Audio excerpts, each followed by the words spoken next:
Welcome to Sage Advice, a series where we interview and showcase our wonderful advisors at the Florence Belsky Charitable Foundation. I'm Rivka Rivera, Associate Director and host. And here at Sage Advice, we believe that each one teaches one. And in that spirit, we have a very special guest today, Peter Heler. Peter Heler is a nonprofit fundraising consultant and founder of Heler Fundraising Group. With over 30 years in the nonprofit world, Peter Heler has raised millions of dollars for many organizations, while also strengthening their strategic and financial assets. His firm's current consulting success is bolstered by the team of hands-on professionals that he brings to the table, his extensive experience as a development staff member prior to launching his own firm, and his deep experience working on cultivating individual donors. He understands the client's needs not only from the outside looking in, but vice versa. Peter is also a Flowbell advisor. Welcome, Peter. Thank you, Rivka. That introduction does indeed make me sound very special. So I hope we have a good conversation. Good. Well, you are. And let's jump right in. So the Heler Fundraising Group specializes in guiding nonprofit clients to raise millions of dollars through capital campaigns, campaign feasibility studies, major gift programs, and hands-on training. So for those who don't know much about the nonprofit world, let's just start with, why is fundraising so important? Why can't these nonprofits just do what they do and people find out they're so great? Why would they need a company like yours? That's a really fascinating question, actually. And I think we could probably spend all of our time talking about it. But let's look at that. So first of all, the Heler Fundraising Group, as you said, we work exclusively with nonprofit organizations. So we focus on how to help those organizations raise more money than ever before. And as you asked, like, why is that important? Well, let's just dial that back, perhaps even a couple centuries, and think about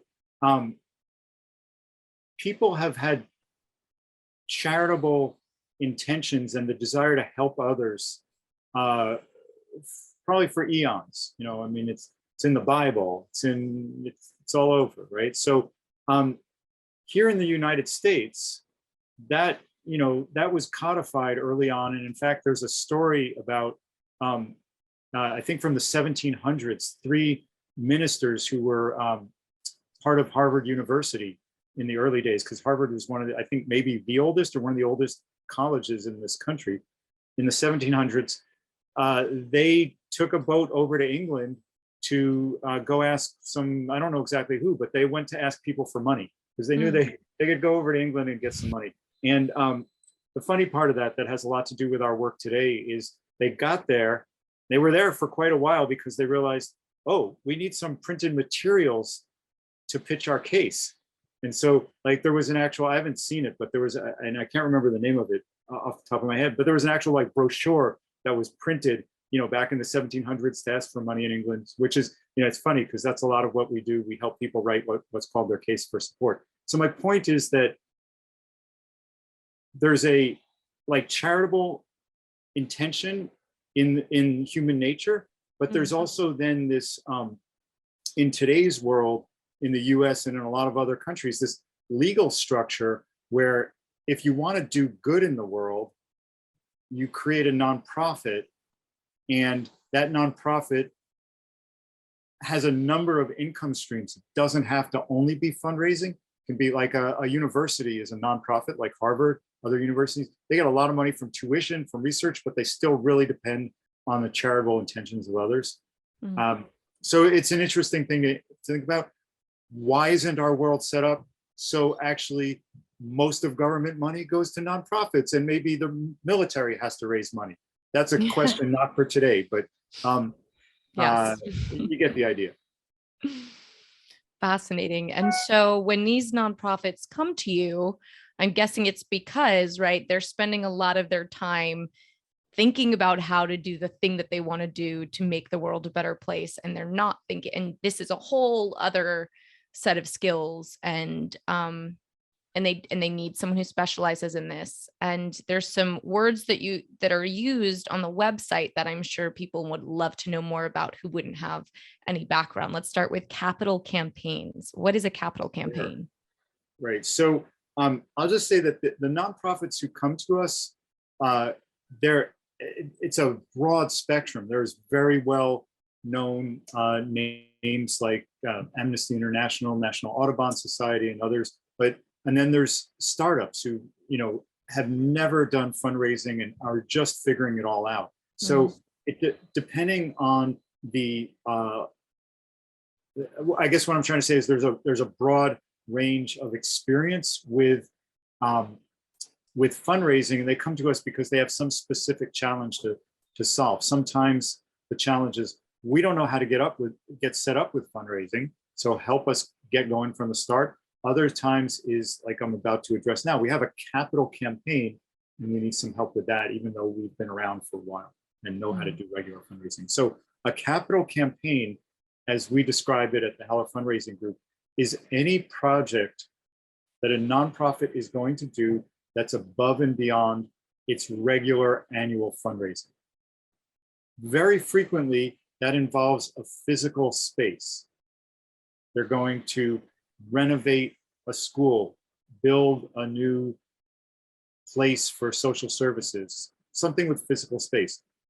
It can often involve like, okay, here, we're at this level of programmatic stuff generally, and we want to get to this level, so we need a campaign to get that jump started. And then the other thing that it involves, which some of people may have heard of, is the idea of endowment, which is a whole other thing to discuss, but that's kind of funds that get invested.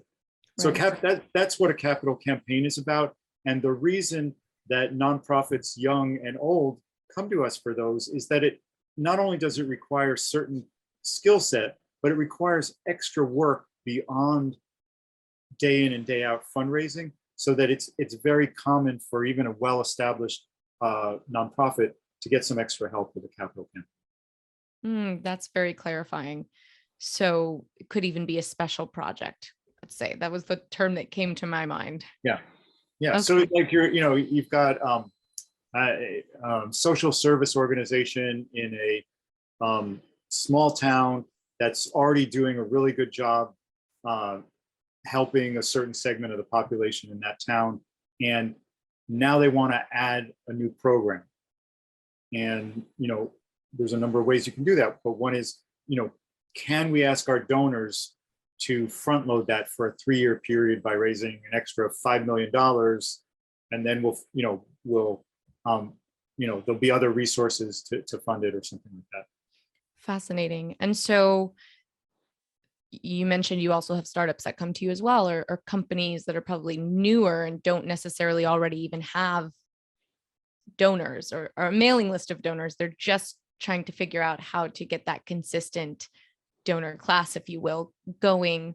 What are the early challenges in that? And what are some things that you advise early on?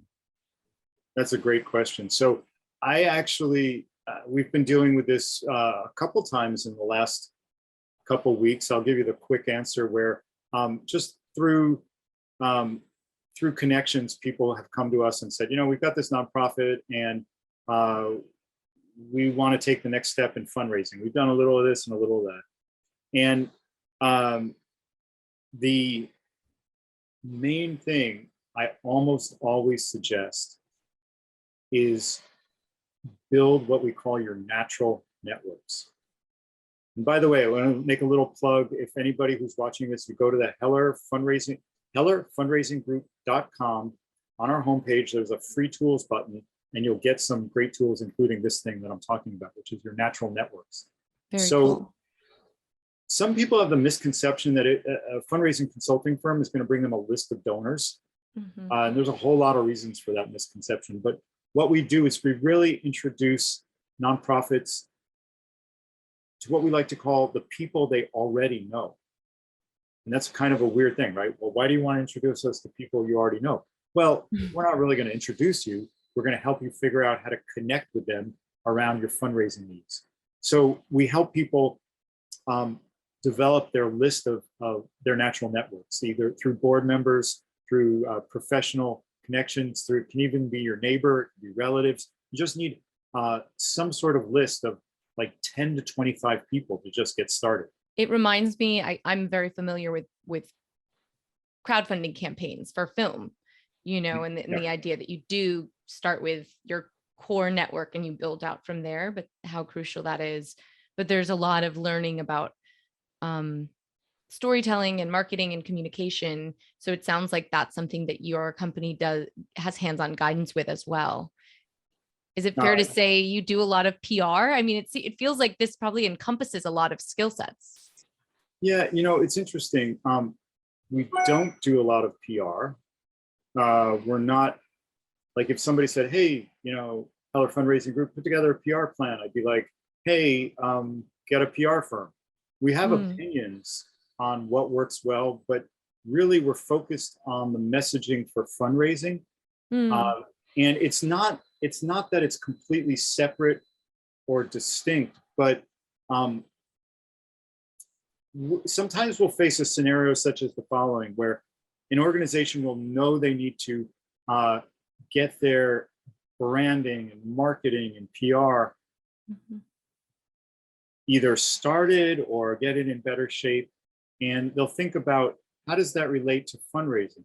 And in order to start talking to the people who are going to have the biggest impact in terms of dollars in your organization, you don't need a whole branding campaign or PR campaign.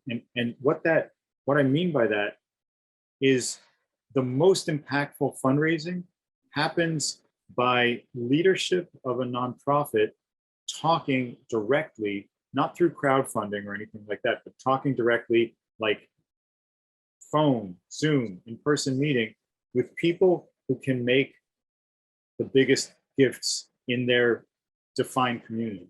And that, sure, it's nice to have a whole marketing and branding thing. You can bring that along, but to have that conversation, you don't need to have all that in place. You just need to be clear on what you're doing and what your message is.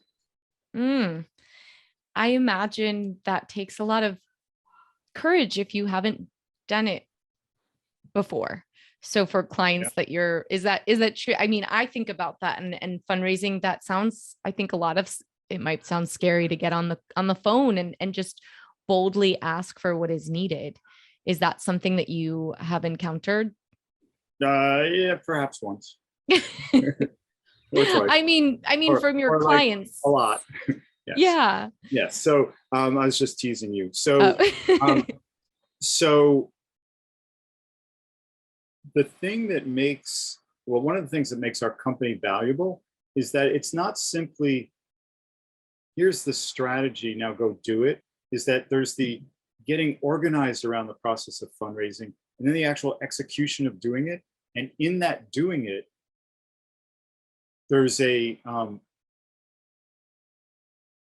like the conceptual framework to know what you want to say to any particular person at any point in the conversation. So we spend a lot of time with our clients training them on the process of getting from just like putting together a list, like that natural networks list, to I'm sitting in front of somebody and asking them for money. Like, how do you get from that point to that point? And how do you make that ask as successful as possible? And then what do you do after you've asked? How do you follow up? So there's a whole, through years and years of doing this, there's a lot of technique, there's a lot of human psychology, there's a lot of, just kind of knowing how to engage in these sorts of conversations. And that's what we, once we get the process set up and the logistics of it, there's a lot of hand-holding on the actual conversations. And as you pointed out, some people can be scared about it. Other people, it comes naturally. And whatever, like when I say it, like what is the it? It's the asking for money. And in fact, most really skilled fundraisers you'll talk to will tell you the it is really building a solid relationship based on shared purpose and the desire to do something together. and the money kind of flows from that afterwards. You're not really like, if what we call, you can have two kinds of fundraising. You can have transactional fundraising, or you can have transformational fundraising. And we're looking for Mm. transformation. And transactional is me, like, like, I don't know you that well, so I'd be like, hey Rivka, could I have $25 for my kids, blah blah blah, thing that they're doing at their school. And you're gonna be Mhm. like, $25, okay, yeah, Peterson's kind of nice, all right, fine. But if you want to, if you want a much larger gift, you have to get a solid relationship, and have shared purpose about trying to make the world a better place in the specific area that your nonprofit works on, and that takes relationship building. Wow, that's huge. That's huge. I just had an aha moment just about that shared purpose is so easy to miss and forget when the fear of, oh, I have to ask for something I need, and you totally leave out the relationship between that. There's a reason that someone would be excited to give. And I know that every time I've given to a cause that I believe in, it's because I'm also getting something out of it and I believe in it. And so missing that shared purpose feels like you're missing a huge part of that communication.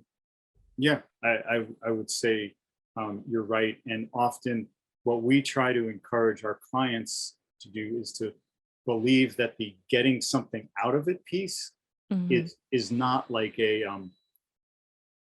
your membership level and you get to go to 5 performances of this. It's actually the feeling that you get by making things better. Yes. I see the sun is kind of coming, so I'm going to move myself here a little bit. My at home Yes. sort of studio. And the other thing about that is getting something out of it. Just in terms of the whole asking for money. Um, if you step back and think about it, we're all asking for things all day long, for many of us in lots of different situations, and we're trying to influence other people, and we're trying to influence them hopefully, mostly in a positive way. So this is simply, it's a form of asking. And it's also, in the nonprofit world, you're never asking for yourself.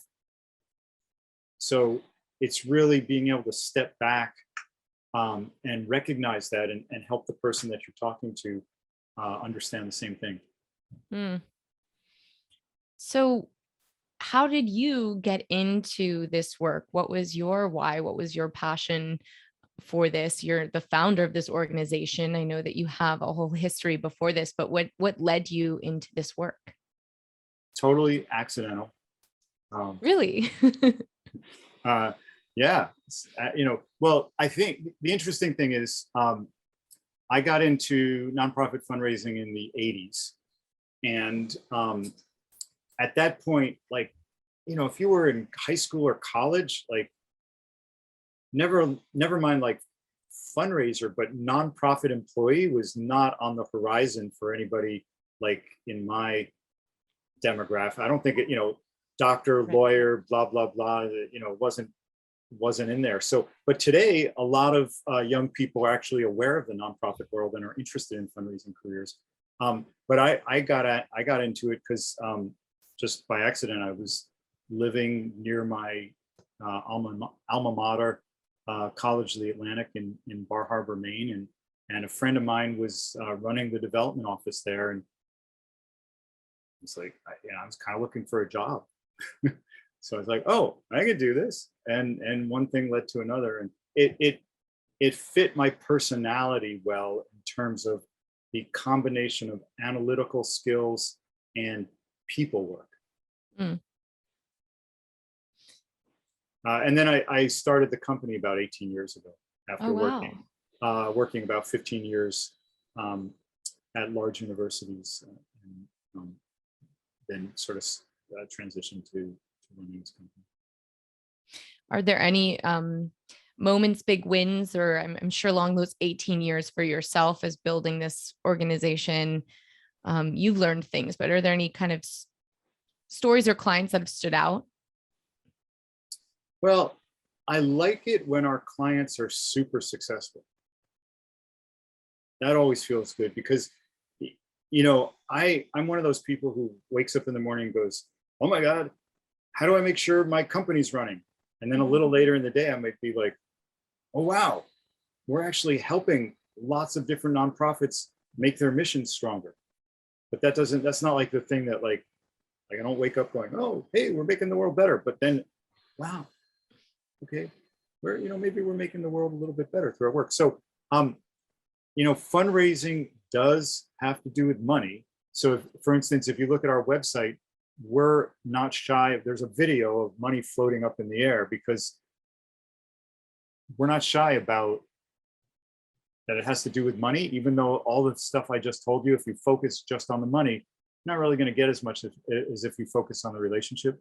But because the bottom line is we're helping people raise money, I really like it when our clients have those successes. So one really fun one a number of years ago was this tiny childcare center that needed to raise, I think, like about 17 or 18 million dollars to build a new building, which is a lot of money for a childcare center. And they went to a very, very wealthy family in their community who was already very involved with them. And we knew that unless the three families that we'd identified already that were probably the wealthiest in their community would make substantial gifts, that would probably, they probably should not sign a deal and move to this new property, that they'd have a really hard time affording it. So just switching my camera. Okay, so this is really funny actually. So and successful. So the executive director of the organization called up the wife of the family, and he said, we've identified the property we want to move to, and it's going to cost $2 million to buy it. And she said, oh, that's not a problem. So, so whereas I just I played that little game with you before of like, Rivka, can you give me $25? So if I played that game with her threshold was 2 million, like just for a phone call, right?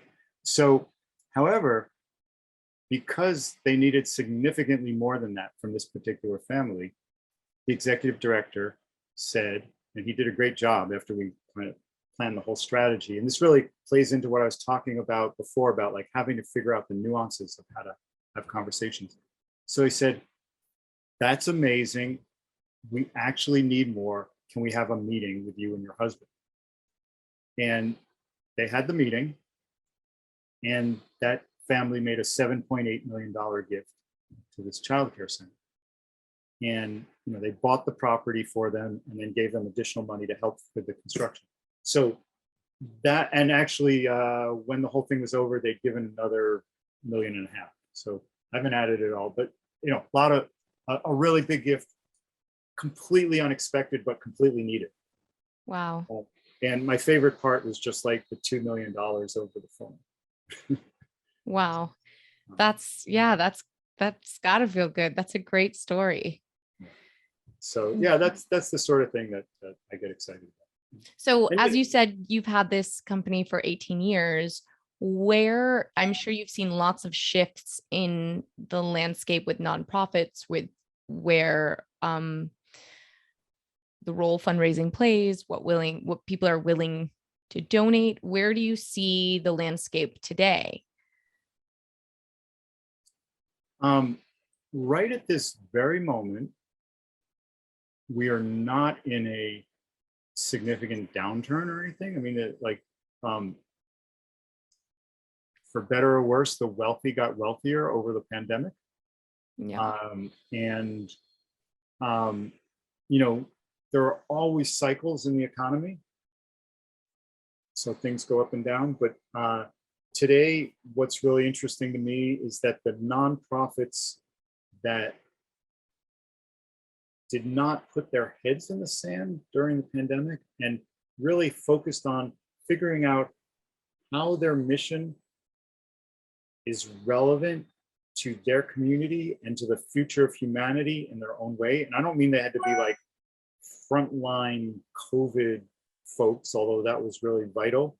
But Mhm. a museum or a theater can have its own way of being really vital to the future of humanity. So those that were able to figure that out did a much better job staying alive and prosperous during the pandemic and are doing Mhm. better now. And it's the same thing. They're yeah. So that's my main answer is that I I believe in trends. I don't really pay too much attention to them because just like my business coaches tell me, it's like at the beginning of the pandemic, I was like, oh my God, how are we going to stay in business? And my business Mhm. coaches said, in every downturn, there are some people who still do well and are successful. And the first thing you got to do is not freak out about it. So the first thing you have to do is not panic. And then you just have to keep going. Yeah. Awesome. Well, this has been such a wonderful conversation. I know this is going to be really useful for our fellow Flowwell advisors, our community, and anyone listening. And we will link every place that anyone can find you from, your social media to your website, which you also mentioned has a tools bar. So if anyone wants to even dig deeper into these ideas, they can do that. Any final thoughts or things that you wanted to share before we jump off? I'm sure there should be one. And just, if I guess if you're involved with a nonprofit, either as a staff member, as a board member, or some other kind of volunteer, uh, just, really be clear that you believe in what that organization is doing. And then, you and they can do amazing things starting from Mm, that power of belief. beautiful. Thank you so much, Peter. Thank you for having me.